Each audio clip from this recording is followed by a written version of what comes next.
What happened to the Nazis after World War II? After World War II, many high-ranking Nazis faced various fates, including prosecution, imprisonment, and escape. Here are some of the key outcomes for prominent Nazis. Nuremberg trials. The most significant war criminals, including top Nazi leaders, were tried in the Nuremberg trials held from November 20, 1945, to October 1, 1946. These trials sought to hold individuals accountable for crimes against humanity, war crimes, and genocide. Several prominent Nazis were convicted and sentenced to death, while others received long prison sentences. Notable figures, such as Hermann Göring, Rudolf Hess, and Julius Streicher, faced justice at Nuremberg. Escape and hiding. Some Nazis managed to escape capture and went into hiding. Prominent Nazis like Adolf Eichmann and Joseph Mengele found refuge in South America, primarily in Argentina, where they lived for years before their whereabouts were eventually discovered. Denazification. In Germany and the Allied-occupied territories, a process of denazification began.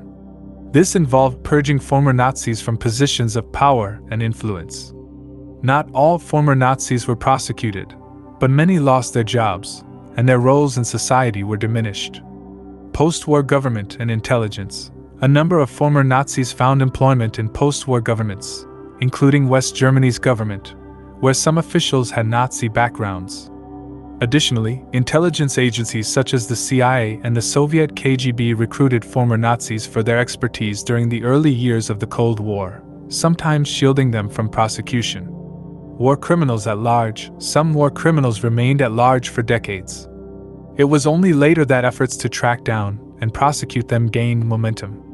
Notable examples include the capture of Adolf Eichmann in 1960 and the hunt for Joseph Mengele, who died in 1979 without ever facing trial. Allied occupation. In Germany, the Allied occupation authorities implemented various policies to prevent the resurgence of Nazi ideology. These policies included the re-education of the German population and efforts to dismantle Nazi organizations. Overall, the post-war period saw a mix of justice, escape, and the integration of former Nazis into post-war societies. It took many years to bring some of the major war criminals to justice, and some escaped it entirely, while others faced a range of consequences for their actions during World War II.